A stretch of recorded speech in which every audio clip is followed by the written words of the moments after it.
Virus ovunque, per terra, in aria, in mare, virus informatici sui nostri PC e sui cellulari. Il numero è incalcolabile, neanche immaginabile. Il virus è poi così minuscolo che si vede solo al microscopio elettronico, molto più piccolo dei batteri. Ciao, sono Fabio, benvenuti sul mio canale L'amore per le parole. Oggi vedremo quella parola, virus, così largamente utilizzata da tutti, ma davvero poco conosciuta. Che cosa significa virus?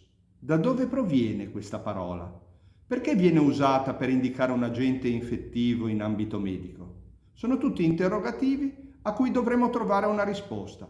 E allora dai, proviamoci insieme.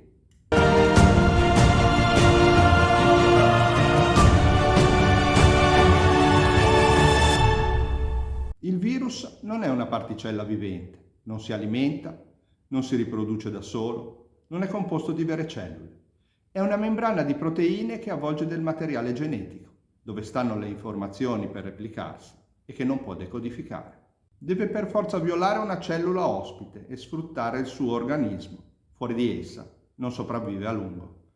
E visto che soltanto gli esseri viventi sono in grado di replicarsi, il virus segue da sempre il triste destino di vivere solo quando contagia.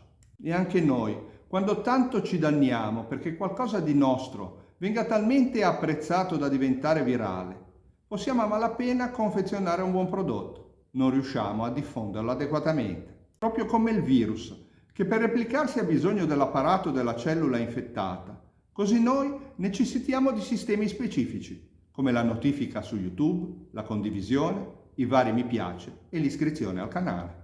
Ma che cosa vuol dire veramente la parola virus? Perché viene tanto utilizzata in ambito medico?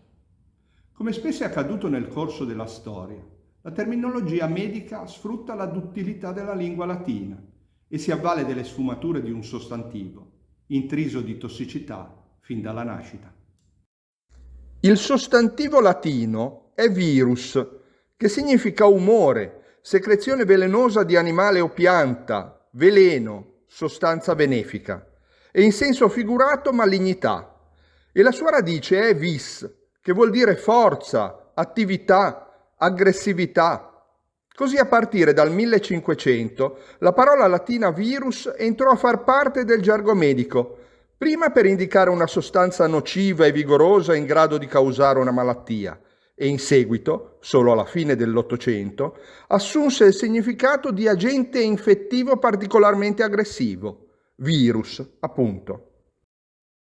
Ed ecco allora che l'etimologia della parola virus sembra quasi stare lì a risponderci, quando di fronte a un'estesa infezione tra i popoli o tra i nodi di una rete, restiamo sbigottiti dalla diffusione rapida e capillare, ricordando che virus è in realtà solo un veleno, un umore tossico e aggressivo ma senza vita, un parassita solitario destinato a vivere una vita di altri, quella degli esseri viventi che quasi per caso gli è riuscito di infettare.